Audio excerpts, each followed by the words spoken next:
evening to host our first virtual financial aid night. And I just wanted to let everyone know, for those who can't join us tonight or who aren't available, we are going to be recording it, so it is available at a later time as well. Once we get going here, I'm going to have everyone muted, just so you know that. There absolutely will be times to ask questions and to get all the feedback that you need to. I'm going to keep setting people up and getting everyone into this meeting, but I'll turn it over this time to our representative from SUNY Morrisville. She's the director of their financial aid department and is going to really help us to understand everything that we need to know tonight.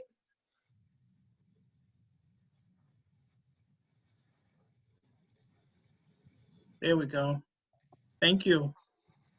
And thank everyone for coming out this evening, or at least staying in and joining me on this tonight. This is my first financial aid at a glance presentation via Zoom. So we'll learn together as I hopefully enlighten you all about financial aid. And what I would like to do is to start by giving you a little background on myself. My name is Dacia Banks, and as you've been told, I'm Director of Financial Aid for SUNY Morrisville. I have been at Morrisville now for 13 years. And prior to that, I worked at a loan servicer for student loans, and I did that for approximately 2 years. And before that, I was Director of Financial Aid at Albany Medical College, and I did that for approximately 5 years. And then prior to that, and I'm taking you way back, I know I don't look old enough to be in this business this long, but prior to that, I actually worked at Cazenovia College, which is my alma mater, and I worked there for almost 11 years after graduating. So I've been in financial aid and higher education for quite some time, and I've worked in many offices across campus during these years. And I landed in financial aid because I enjoyed helping families get to a point where they can achieve their goal of having their children receive a college degree, and trying to make the process a little easier. And so that is the purpose of our presentation this evening, is to go through and understand what financial aid actually is, how do you become eligible, or what makes you eligible in the college's eyes, and how to begin the application process. Now, this is my typical presentation, and it gets updated, and some changes happen just from annual changes. But this year is very different because of the pandemic that we're in, which is why we're sitting in our own spaces having this presentation. And so there are things that will change that we cannot predict right now. And I'm trying to give you as much information as I can based on what would be the normal procedures, with some of the caveats of where we stand right now with some of those changes that have taken place. One of the things I want you to know, and this is one of my favorite slides in this presentation, is this whole process is a shared process. We're all in this together. It's the family, it's the school, federal, the state, any outside resources you have, we're all in it, and our ultimate goal is to get your student into college, have things paid for, and get them through to receiving their degree. Now, what is financial aid? You'll see that there are 4 bullets on this screen. There are grants, there are scholarships, there is employment, and loans. And a lot of people will actually say to me, well, loans are not financial aid, but they are. They're considered self-help. And we'll get into that as we move further through the presentation. One of the first things you'll know, everybody's always looking for what we call the free monies. And grants are just that. Grants are dollars that you do not have to pay back. They are usually awarded to you based on certain need and requirements, and can be maintained as long as the student is maintaining a certain GPA, and meeting other requirements for that particular grant. These are some of the most popular grants that you'll see available across the board at any institution that you would apply for. And the first one is a PELL grant, SEOG, TAP if you're a New York State resident, and Excelsior. PELL is a federal funded grant, and this is based on your financial aid application for federal aid. And this grant is looking at the information supplied on that application, and it is awarded to students that are eligible for, that are pursuing an undergraduate degree, first-time bachelors, even associates. Unfortunately, once your student has achieved their baccalaureate degree and they're attempting to go towards a graduate degree, PELL is no longer eligible for the student to apply for. So this is only for undergraduates, and the award is going to be based on the cost of attendance and the enrollment status that the student is in. And we'll go into some of that terminology further into the program. This current year, and because we don't have anything for the 21-22 academic year yet, my figures are all based on our current academic year, which is the 2021 academic year. So the maximum Pell Grant that a student can receive for the actual year is $6,345. These funds are always determined based on the academic year, and we will process that information when we receive your FAFSA to tell you how much you're going to receive. And actually, when you complete the application, there is a final congratulations page that will tell you if you qualified for a Pell Grant. Can I stop for a second? I forgot to tell you, and I think we mentioned it, but if you have questions as we go along, please feel free to enter them into the chat, and we'll address those once we've finished the presentation and we open it for question and answers. So we'll address the chat, and then we'll let you unmute yourselves and ask any questions that you would like. So if you have a thought while we're discussing certain screens, please feel free to put it in the chat so you don't forget it. So back to grants. The other grants that we have is an SEOG grant. And this is a student equal opportunity grant. And you have to be Pell eligible to qualify for an SEOG grant. So if your FAFSA determines that you do not have a Pell offer, then you would not be able to receive any SEOG funding from the institution.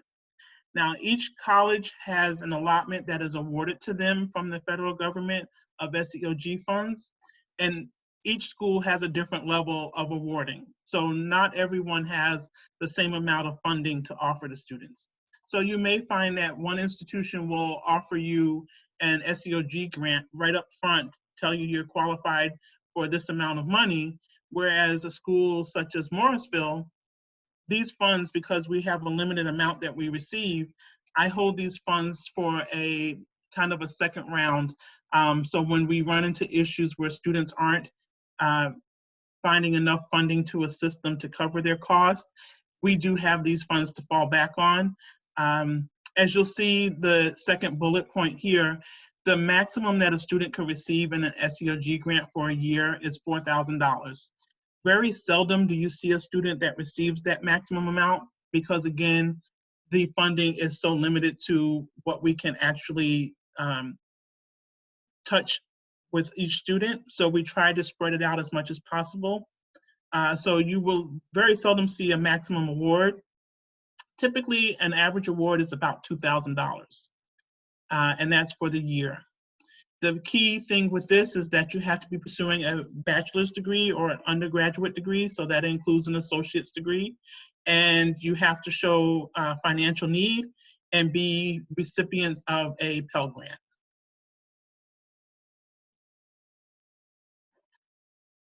New York State Tuition Assistance Program. As we all know, living in New York right now, our state is struggling financially. So at this point in time, we are still under the assumption that all New York State TAP funding will be available. I can't guarantee that. I'm just going by what we know so far. And this is where I was saying how the pandemic has changed a lot of things. Between the TAP award and Excelsior, there could be a lot of changes that will happen come spring semester, which will affect your ultimate fall semester of the 21-22 academic year. Currently, any student that is eligible for a New York State TAP award is basically a New York State resident. They are looking at the family's New York State taxes, and it ranges from anywhere from the minimum award of $500 to $5,165, and this is an annual award. The state does not do what we call a special conditions or a review. So for instance, in this last year where so many have been losing jobs or have taken reductions in their income, it may be looked upon differently when they're considering your eligibility because of this pandemic.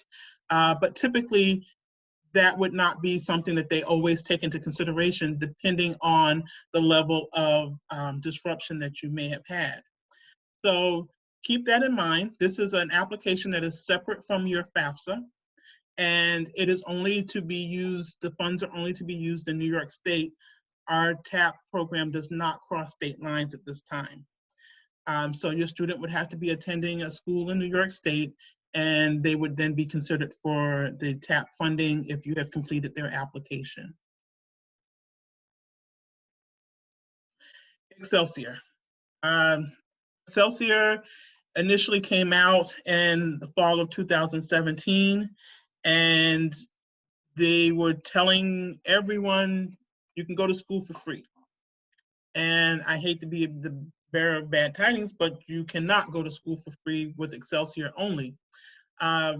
What they failed to tell a lot of us at first was the grant or the scholarship is looking at whether the family has received PELL and if you've received TAP, because you do have to complete your TAP and your FAFSA applications as part of this process. And what they have done is they look at if you've received any of those fundings, and there's certain scholarships that are usually included, and any of those items, if they exceed what the school's tuition is, then unfortunately you would not receive a Excelsior award. Now, the key to this program is that if you do qualify, because they do have financial caps, the adjusted gross income at this point has to be $125,000 or less for the family. And what they're looking at is if you have received a PELL award, your TAP award, they'll deduct that from your tuition, and then you will then be considered for an Excelsior award. And being considered means that if you have a mid-range income, you could potentially see a maximum of $5,500 from Excelsior to help you meet your cost of your tuition. And this is only geared towards tuition. This is not looking at any fees, room and board. It's just considering what the tuition cost is. So these funds go against your tuition. Your student has to be full-time, which is at least 12 credits. And what they ask that the student is doing in this process is that they have to maintain a certain number of credits and complete at least 30 credits by the end of the first year, and successfully be full-time each subsequent year and maintain those credits so that by the time that they graduate, they have enough credits that they deem respectable for the program. There cannot be any breaks in your admission, so you couldn't say you were taking a semester off. And at the end of it, you have to remain in New York State for as long as you've had this grant. Now, by having this grant, if you have it, let's say you were eligible for it for all 4 years that the student was in school, you have it for 4 years, the student must then remain in New York State after graduating for 4 years. And if they do not, then this grant becomes a loan. It's a zero interest loan, but it does become a loan. If the student transfers and continues schooling elsewhere, then you would have to speak with HESC, which is the organization, the company that holds this grant, and they will determine if this can be what we call deferred, and the student is still enrolled in school, just not in the New York State area. And then they will defer it, and then that time spent counts against your time that would have been in New York. So that sounds also convoluted. It's the state we're talking about, I'm sorry.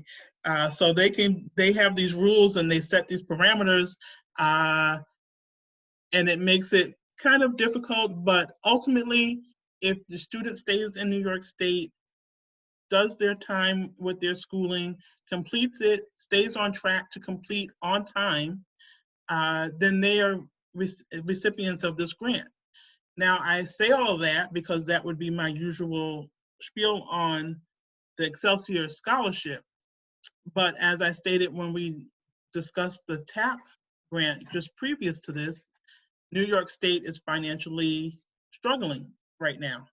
So that means funding is being reconsidered. And at this point in time, my current students still don't know if they will have an Excelsior grant this fall semester. And we're already 3-4 weeks into the semester. So I can't tell you what will happen for your upcoming fall. Our hope is that even if they choose to reduce this funding, they still make it available because it is very helpful for families, and every dollar that you can receive that are dollars that you don't have to pay back is what you want. I have on this page a link at the bottom, or the web page for where you can see additional information for TAP and Excelsior, and that is hesc.newyork.gov. And they have a tremendous website, and you can go in and find out about their scholarships. You can find out about the Excelsior, the TAP. They even have a calculator where you can do a income estimate to determine if you would be eligible for either one. So this is a website that you want to visit and become familiar with. And hopefully they will be updating information soon so that we all know where we stand as far as any financing for not only this year, but the upcoming year. Scholarships. Everybody wants scholarships, which is a good thing. Again, monies that you do not have to pay back. I always tell my families, anything that you apply for should not charge you any type of fee, or you should have to pay for consultation. You don't pay to get free money. So scholarships, you want to look for anything that is open that your student is eligible for. You have different levels of scholarships. There's merit-based and there are need-based. And the merit-based is based on their academics. Depending on what the school is, Division I, Division II, Division III, will determine if there are athletic scholarships. Need-based are always based on your financial components from your FAFSA and whatever parameters the school has set. So those are need-based scholarships. And we always recommend that you speak with the admissions office of the institutions that you're applying to. Always check their websites because most will have a separate section for scholarships. Pay attention to the deadlines and make sure that you're looking at what is required for the applications, because sometimes you can kill 2 birds with 1 stone and have an essay written that could satisfy 2 separate scholarships. And less work that the student has to put into it if they plan it correctly. But there are many opportunities out there to be had for funding. It's just, it takes a matter of time to kind of sort through them. So also, outside of what the college may be offering, check with your local resources, check with the high school, check with the your churches, your synagogues, your any parishes that you're affiliated with, any of the community activities the students have been active in, or even something that the parents are affiliated with. Check those organizations to see if they offer scholarships, because if they don't, they may consider that could be something that they can start, which would be a nice initiation for future students. So always check, ask the questions if there are scholarships that are available, because all colleges will take any outside sources that you have and apply that towards your cost of your education. This slide, and because this is being recorded, and I'm assuming you'll be able to go back and see the PowerPoint. This slide offers you some of the websites that are present for scholarship searches. So takes a little digging, and I would always say set aside a day where you just want to kind of sit and kind of poke through it and just take your time and go through it, because there's money that sits out there every year that's not awarded to students, unfortunately. And if you don't search it out, you would never know that there's money out there. So, federal work study. Work study is the employment for the students. Oh, sorry. And this is where the student can actually work on campus, and it's part-time basis, so they earn minimum wage. And the program is set up so that there is a chance for the student to earn money, but it does not always go against their account. So when you see this offer, at least for our students, we are not requiring them to pay that towards their bill. So it's built into their financial aid package, but it is not a requirement for them to, it doesn't credit towards their bill in any way unless they turn over their checks. The amounts that they are awarded is a base amount, but they actually have to work to earn those dollars. So for instance, we award our students a federal work study of $2,000 for the year, which means that they can earn $1,000 a semester. And some students earn less than that, which is fine. Other students, they have a schedule that permits that they can work a few more hours, so they may earn a little more. So it tends to balance out. On average, a student can't work more than about 29 hours a week. So we try to keep it at a minimum, because their purpose of being there is to get an education, and sometimes you do have to work just to have some pocket money to help with any incidentals. But we always encourage the students to take advantage of it if they can, but know that there's no shame in not being able to do that and focusing on their courses. For students that are interested in federal work study, we always encourage them to look for positions that are related to community service activities or somehow tied back to their academic program. Some students choose not to look for anything that's attached to their academic program because they want to be able to break away from their studies. And this is a way to kind of do something different, learn a different technique of other things. So it's interesting when we talk to students to find out why they've chosen their work study position that they have. So it is an opportunity that's available to students, and it is federally backed. So it is tied to their FAFSA and eligibility for the program. Loans. Loans are financial aid. We call it self-help. And some families are lucky enough where they do not have to take out loans.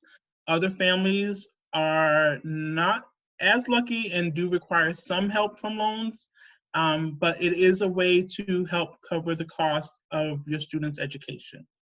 And there are 3 types that we're looking at tonight. First one is direct loans, which when I was in school used to be called Stafford loans. And what they are they're guaranteed loans for the student. It does not require a cosigner, does not require a credit check. It is a guaranteed student loan. So that means that the student is either going to receive a subsidized or an unsubsidized or a combination of the two. And the subsidized, the government is paying the interest on that loan while the student is in school. The unsubsidized is accruing interest on the loan while the student is in school. And they are not required to make any payments on that loan unless they choose to. I always tell families, don't check the box that says, I want to make those payments, because if for any reason you cannot make those monthly payments, it puts the loan into default, and the government will then come after you, and it prohibits you from being able to receive any other loans later on if it's not cleared up.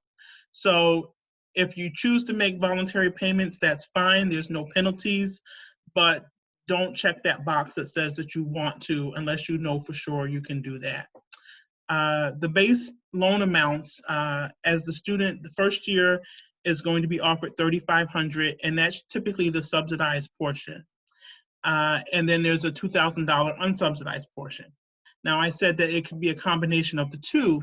So depending on your expected family contribution from your FAFSA is going to determine how that splits out for you. So you could see a $3,500 subsidized loan and a $2,000 unsubsidized loan, or vice versa, a minimum of $2,000 in a subsidized loan and the $3,500 in the unsubsidized. Either way, the maximum that a student can borrow in that first year of school is $5,500. And as they progress in their program and they are meeting the requirements, they can be eligible to receive an additional $1,000 each year. The school determines the loan splits for you, so you don't have to do that yourselves. Once we receive your information, we determine what other scholarships and grants you may have, and place that information into your packaging, and then we will tell you how your loan split out for your student. And just so that you can get a snapshot, right now for the current academic year, 2021, the interest rate on the student loans is 2.75. And once the student graduates or is no longer enrolled at least half-time, then they have a 6-month grace period before they would go into an active repayment.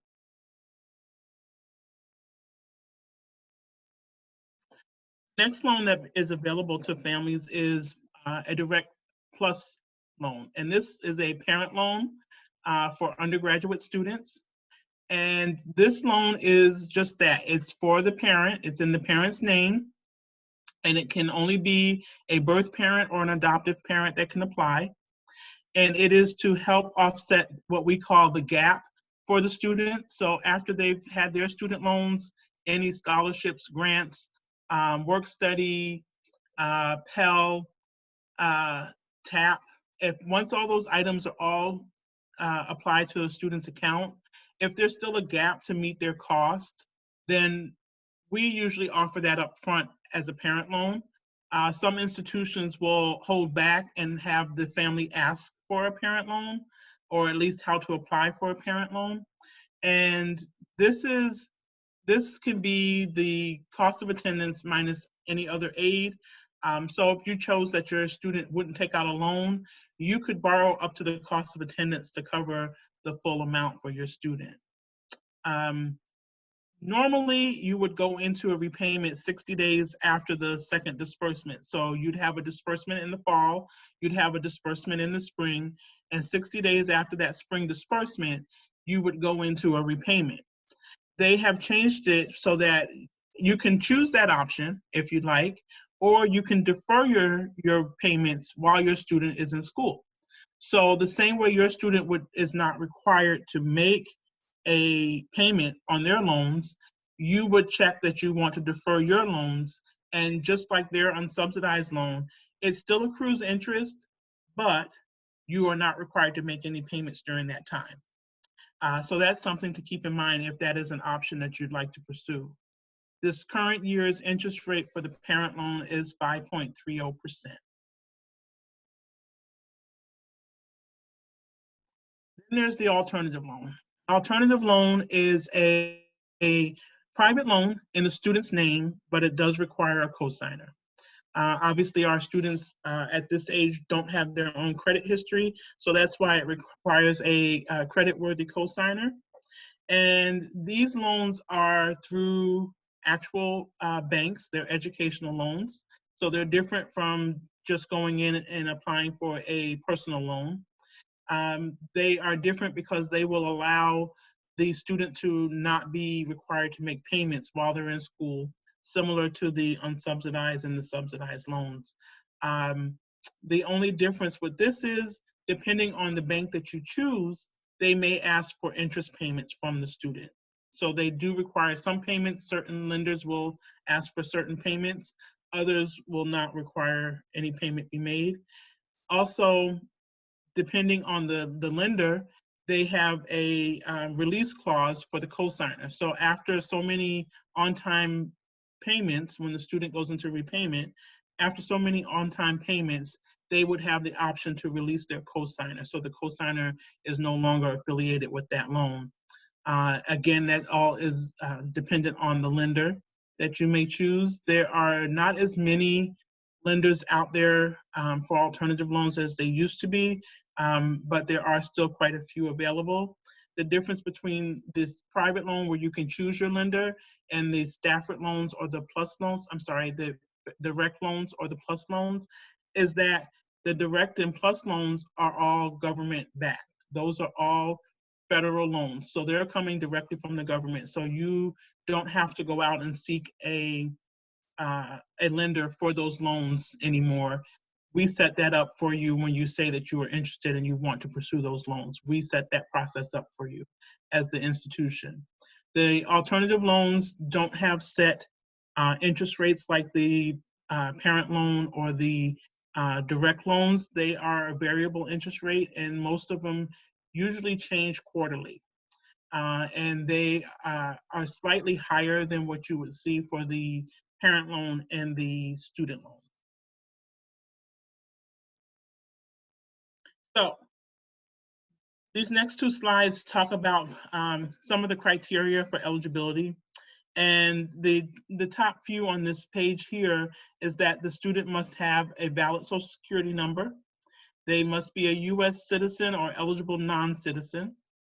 They must be registered. The male students must be registered for the selective services.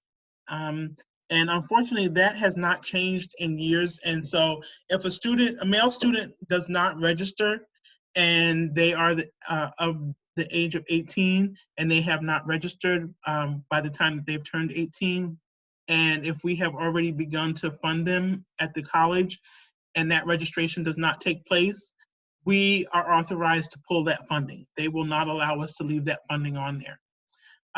So when you're completing the FAFSA, it will ask you if you would like the system to register you, and that's the simplest way to do it so that you don't have to remember to go back later.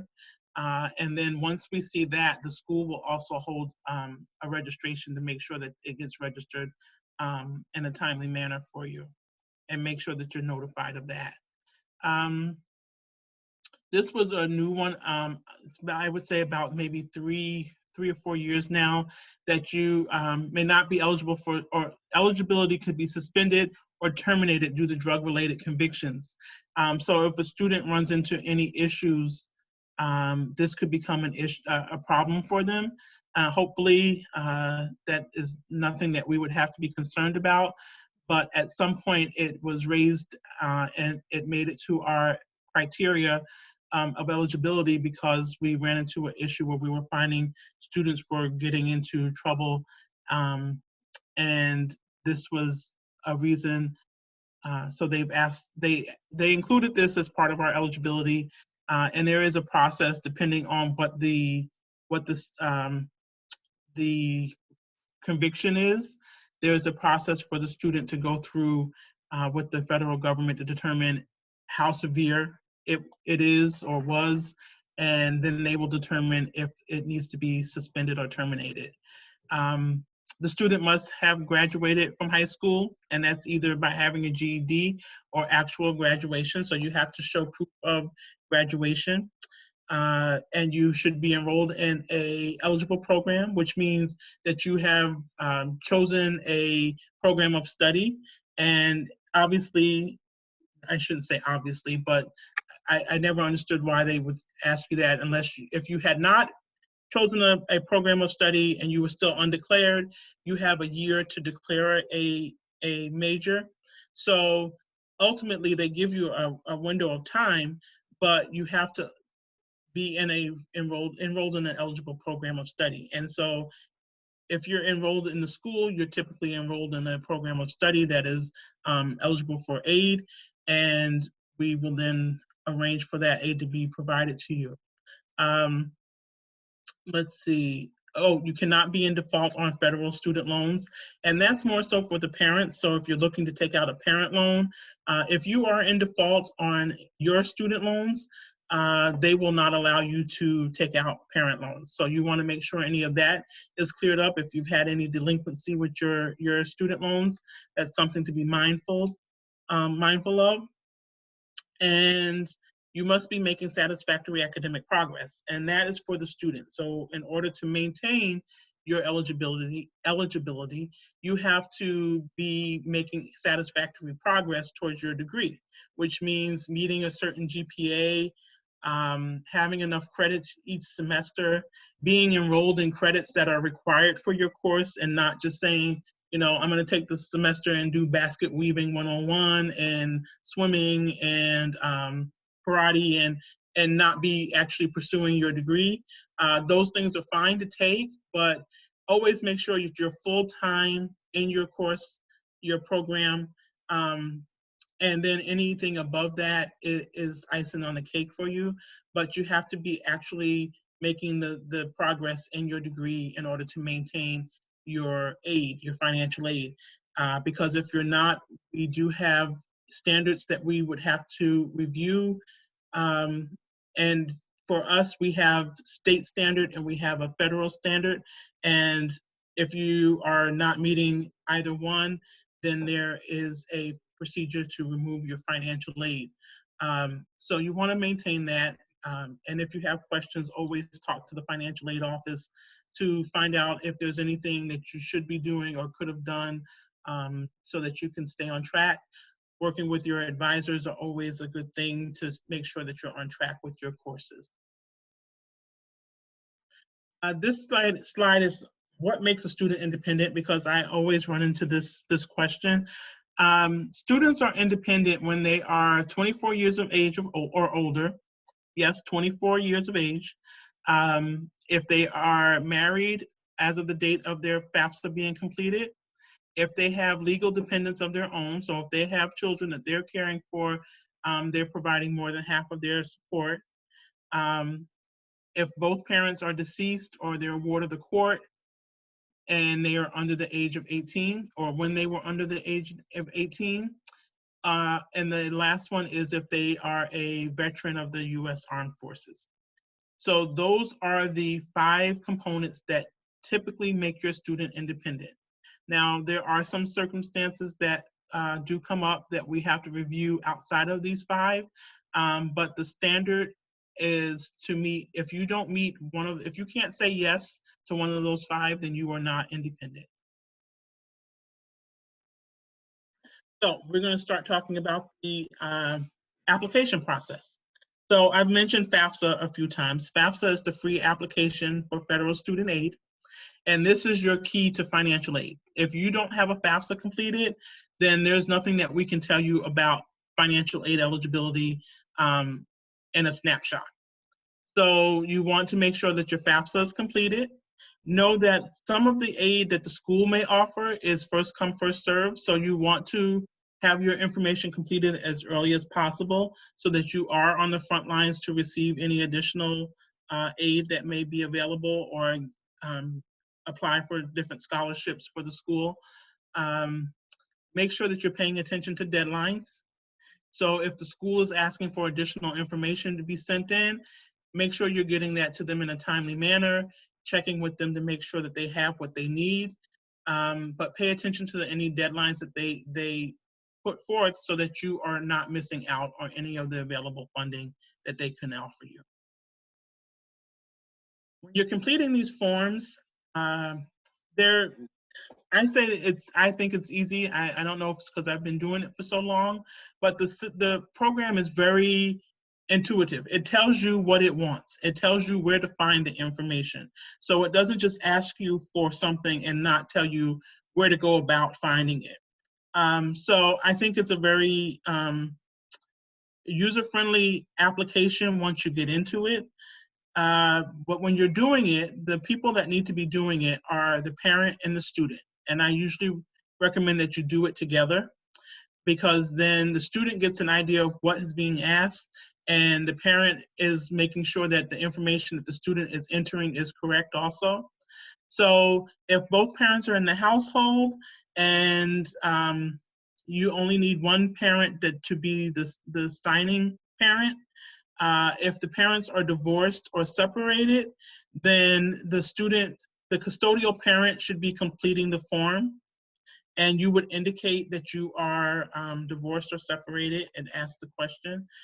If you have joint custody and you're torn, it's always where the student spends the majority of their time. So it's the custodial parent is the parent that is always on the application if both parents are not in the household. And if that custodial parent is remarried, that step parent does have to be included on the application. So when you start the process, fsaid.ed.gov is the website that you start at. And that is where you will create an ID. This is your user ID, and you will create a password. And this is what you will use to sign your application electronically. If you have to go in and make corrections, it will ask you for this information. And it also allows you to sign your promissory notes for your loans this way. So you have to first create a user ID. And if you're in your senior year and you'll be going to school next fall, you can create that user ID at any point now. Both student and parent will have to have a FSA ID. And so once you have done that, October 1st is when the FAFSA application becomes available. And this application, as I said, is your key to financial aid. So this application is now available come October 1st, which is actually, I think next week would be the 1st of October. So unless they decide to prolong the opening of the application because of the pandemic, we haven't heard anything of that nature just yet. So we're under the assumption that come the 1st of October, it will go live, which means that you can then go in and start to complete this application for the 21-22 academic year. Is that right? We're 2021? Yes. So you can start that process at any point after October 1st.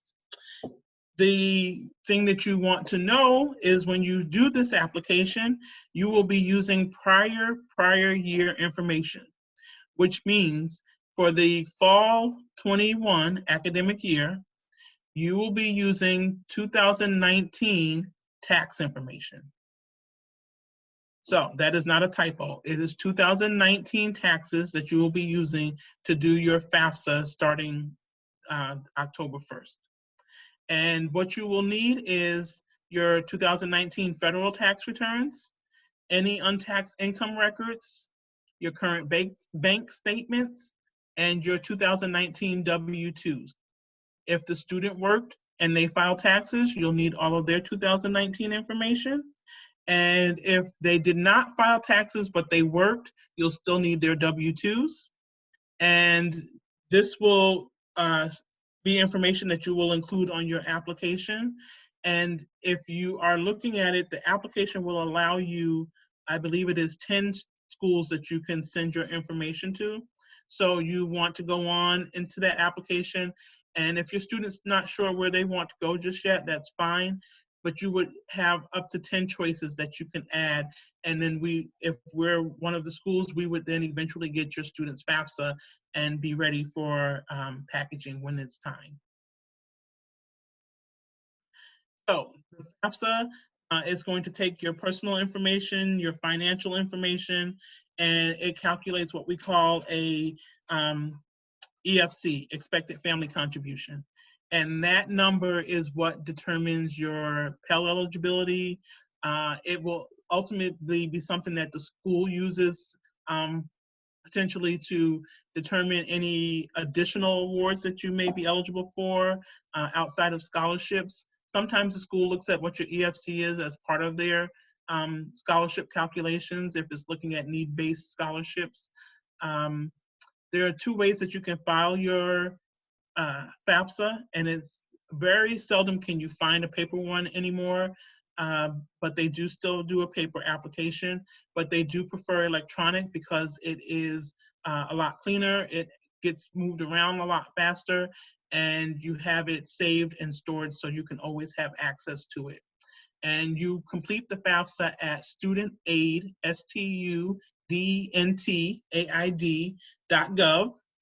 And as you see, you go in and you would indicate that you can either log in if you've already created your user ID, or as you look across the middle of the page, you would indicate that you are either a parent. You can do your parent loan application there, or you can scroll down further and it will ask you if you're doing your FAFSA or if you're doing your loan information. So all of this information is all housed in one place, and that is studentaid.gov. We look at this information, and I said we're looking at your expected family contribution.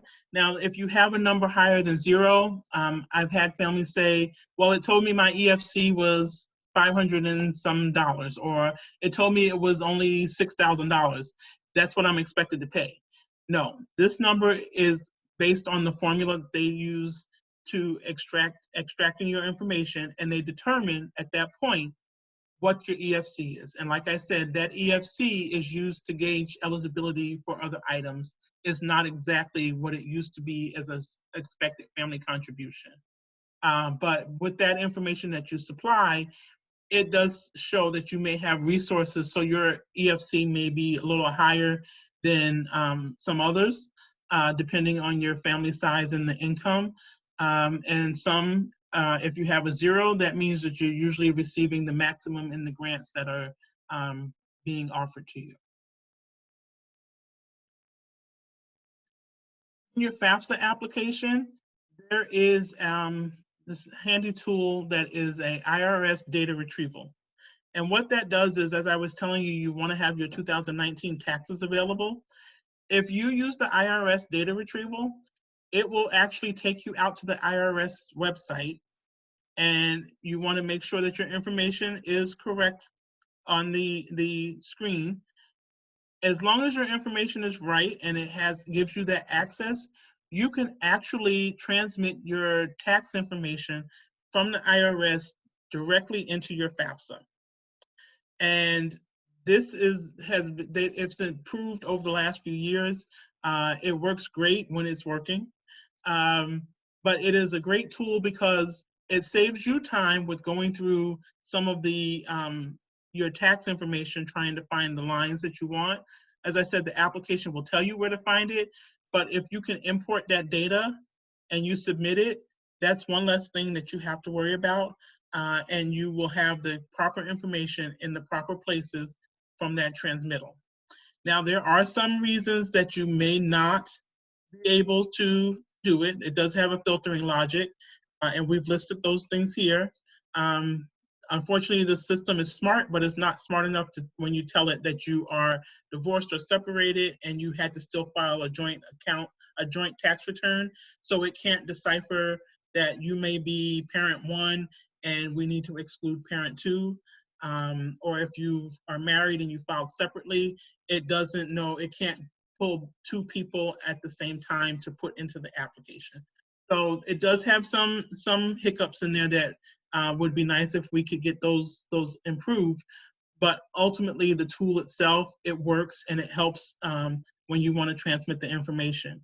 So you having your tax return in front of you and you see how your demographics are typed across the top, that's what you want to make sure you've entered into the system when you go in, because the littlest thing could throw it off. So if you said you live on Reese's Road and you put RD period, and then when you typed it in, you actually put in ROAD, something that little can trigger it to say it can't find you. So type it in exactly how you have it on your tax return, and there's a few clicks that you have to go through. So you click that you want to use it, you click that this is you click that you want to send it to your FAFSA, and then you go back into your FAFSA. So there's a few extra clicks, but it's so worth it if you can get it to transmit and you don't have to sort out the tax information yourself. So once you complete your FAFSA, it generates a student aid report, and that report is basically spitting out all the information that you've put into it and showing you what you've answered and giving you a chance to make any corrections. You want to make sure that the information is submitted on the FAFSA, verify it, get it all tied up. You know, sometimes there are typos. And then if you've made any changes, you submit that so that it updates. Every time you do that, any changes you make, you have to have both signatures, student and parent. And then once you've done that, I would say after about 7 to 10 days, you can contact the school to see if they have it, and they will tell you if they have it or not.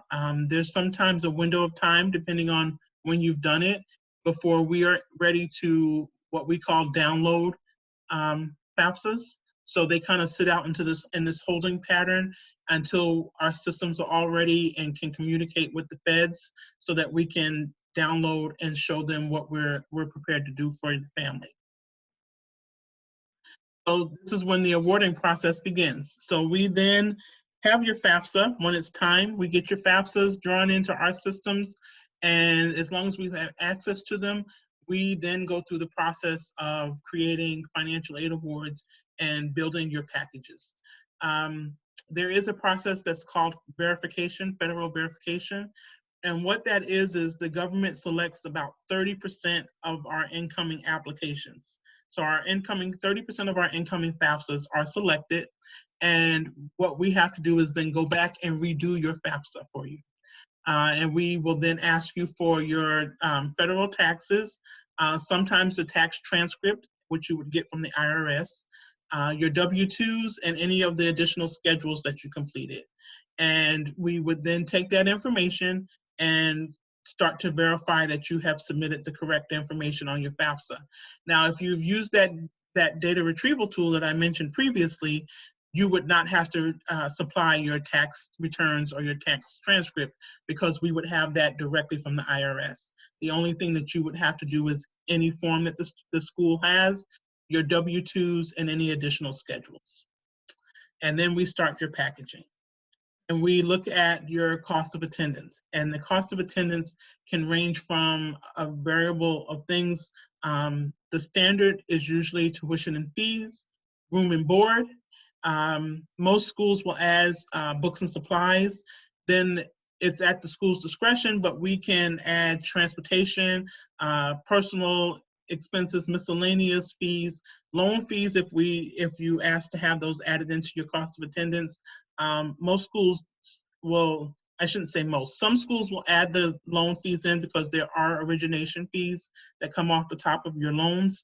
Other schools will just will let you determine if you'd like to have that included, but they're not typically added into your cost of attendance. Your cost of attendance is different from your bill. This cost of attendance is used to determine your budget for the school year.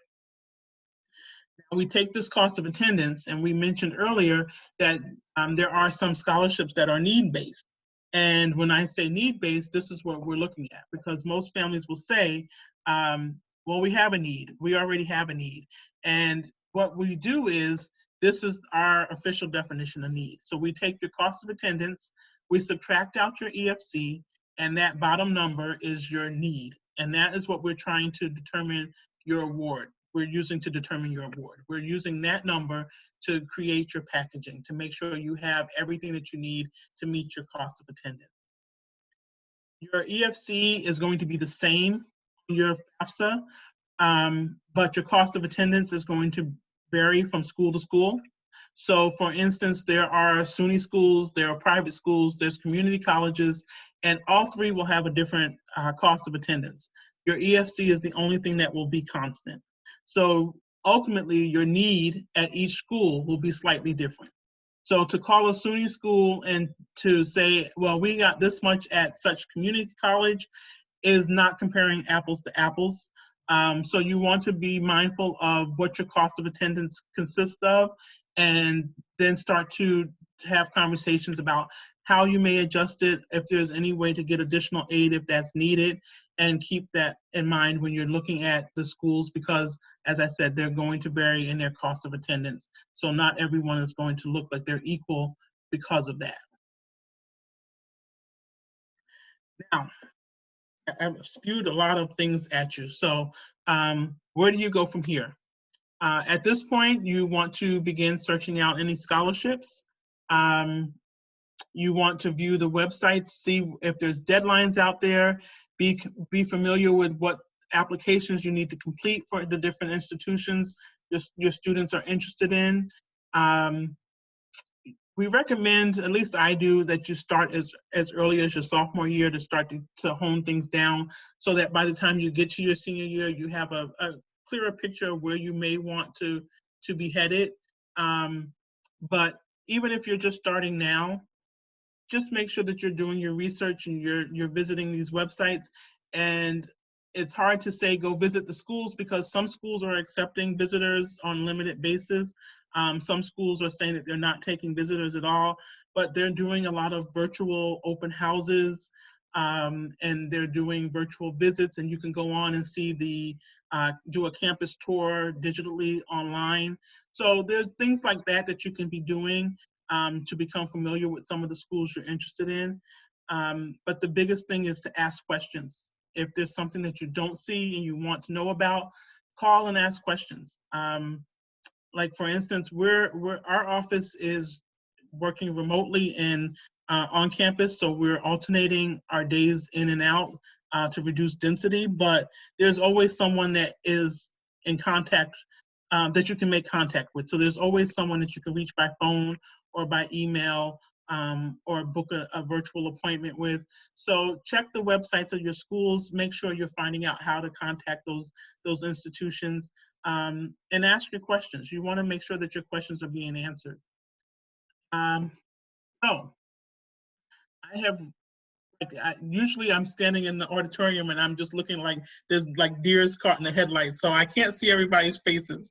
So I'm hoping that we've touched on as much of the information as possible.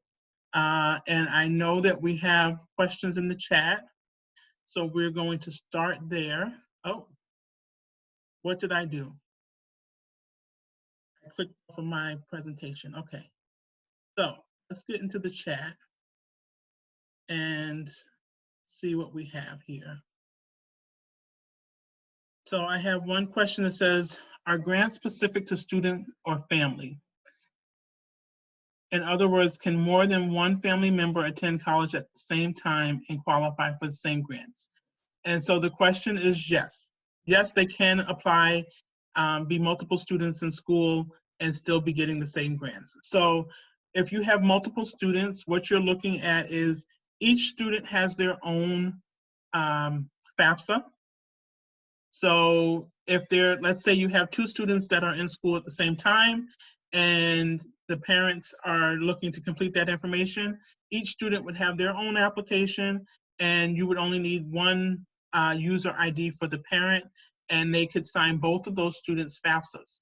So depending on your EFC, because you have multiple students in school, if you were to have a higher EFC, it tends to be split across those number of students that you have in school, which makes it slightly lower than if you just had the one. And what will be determined is based on that number for each student, you will then be told if you qualify for the Pell Grant or if you have an estimated TAP award. So all those grants would be based on the individual student's FAFSA, but it would be looking at the family income as a whole between the two. And I hope that I said that clear enough that you get that. If you didn't, just raise your hand, or we can go back into it and then we can discuss it. Next question. What does stay in New York mean? That means that they would have to actually reside in New York for the amount of time that they had the scholarship. So if they graduated after doing 4 years, the contract asks that they stay in New York, reside in New York for those 4 years, for 4 years after graduating. And then at that point, they have done their service for having that grant. Now, there has been questions about what if the student gets a job out of state? If they get a job out of state, that is a question that you would have to discuss with HES, because we have been told that if the student resides, let's say they reside in New York, but they work in Connecticut, they're still residing in New York, so that should satisfy the requirement for them. But as we get into the sticky situation of trying to make sure that if they're cutting funding, they're reducing, they may become stricter with their requirements. But right now, the number of, however long you've had the scholarship is the amount of time that you have to reside in New York after graduating. Will NHS be providing info for scholarship availability? Or do we contact guidance on our own? I would definitely say you want to reach out to the guidance office. I don't know if Tracy or who wants to. I did write into the chat in a little bit, you'll see it a little bit later on, Okay. that we recommend that students start checking. You go to the Norwich CSD website, which I put the link in the chat. You click on high school and then student services. And under that, there is a scholarship link that we will constantly update as scholarships come in. And then in February, we do send out a mailing with all of our local scholarships as well that students are able to apply for that are awarded through the school ceremonies that we have. So I did list that later if that helps. Okay, thank you very much. Will the slideshow be available for the students to review and print out? Usually I would have handouts, so I'm assuming that the school will make it available for you so that you have access to it. But you can always go back to the recording, and the recording should give you access to see the PowerPoint so that you can kind of play it as much as you like. We will make it available as long as it was okay with you. I didn't want to overstep and speak that we for certain could have your PowerPoint, but if you're okay with that, we'll make it available with the recording as well, so both can be accessed through the school website.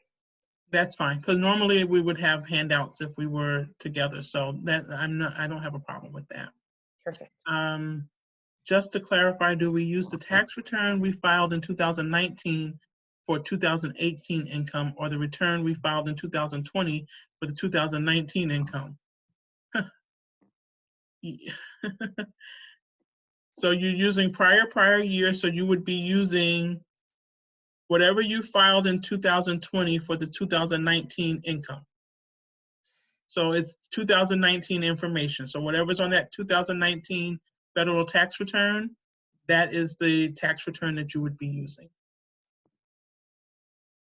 I chuckle at that because I have to go through the years to make sure that I'm getting it right, because prior year is something new over the last couple of years for us. So we used to just do the previous year. So if you were starting school in the fall of 2021, you would be using your 2020 tax return.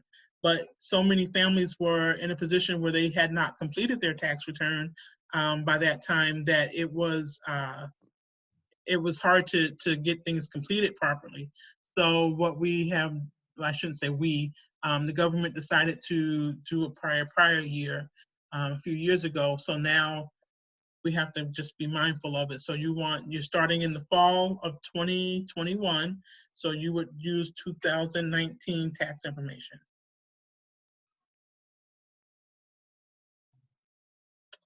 Any other questions?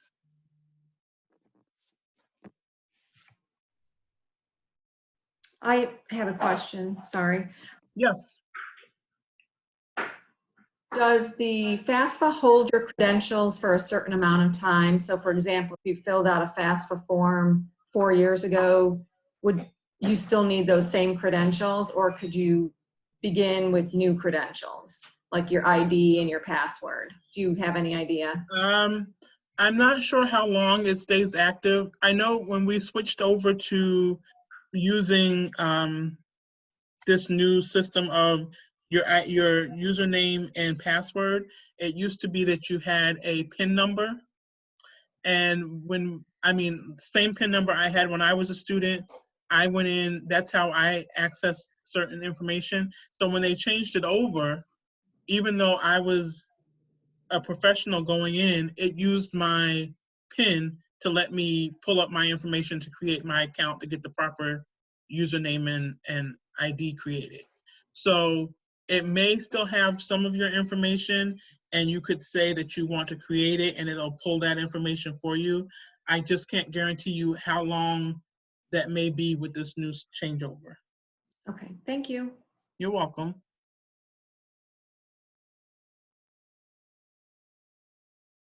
Now I'm new with the Zoom thing, so I don't know if I need to close off the screen or if it's fine to leave it like that.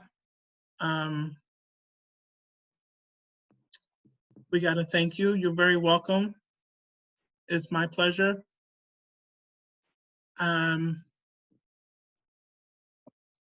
But I am available. I mean, I don't have all the answers, and I do my presentation to help families, and I think my school would probably be like, "Don't say that. You're here to put," but I'm not pushing Morrisville. I'd rather have you have the information that you need and that you're prepared going wherever you go, than to be blindsided with information and not know what to do once you get there.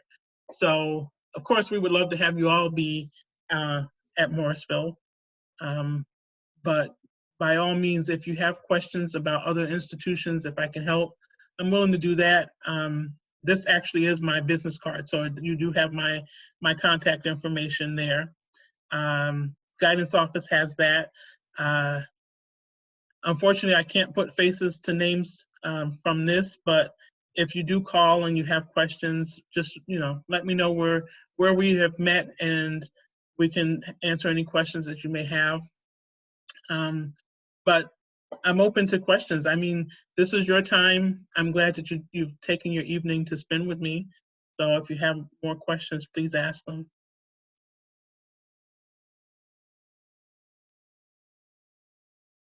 Well, hearing none, I'll start asking my own questions. So who can name 2 grants that we discussed this evening? Come on, unmute yourself. 2 grants.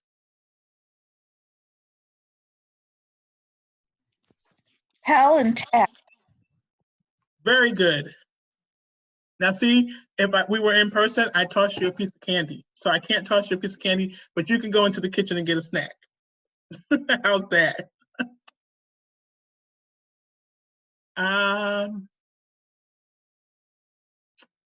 Let's see.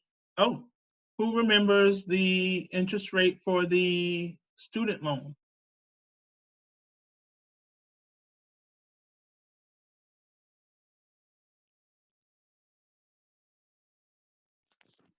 $2.75. Very good, very good. So that makes me feel good. You actually were all listening. I'm so proud of you. This is awesome. And I'll ask you one more question and then I'll stop torturing you. Name one institution that I worked for over the last 20 some years. Cazenovia College.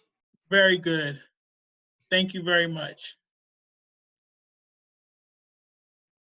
Well, I'll stop torturing you all. If you really don't have any more questions, I will let you go off into your lives, and hopefully you'll consider doing your FAFSAs next week. And maybe I'll see you on a Morrisville open house, virtual open house. So thank you very much for your time. Have a good night. Thank you, everyone, for coming and be a part of this evening, and we really appreciate your time and all your information that you shared with us tonight. Thank you so much. And this Yes, will thank be available as a recording. We'll get that posted in the next couple of days. And any questions, don't hesitate to reach out to Student Services, and we can help to connect you. Where will it be? Where will the link be for the recording? The plan is that we will post it under the high school page. Go to the Norwich City School District website, go to the high school and student services, and we'll have it linked right there for you, as well as the PowerPoint. Thank you, everyone, and have a great evening.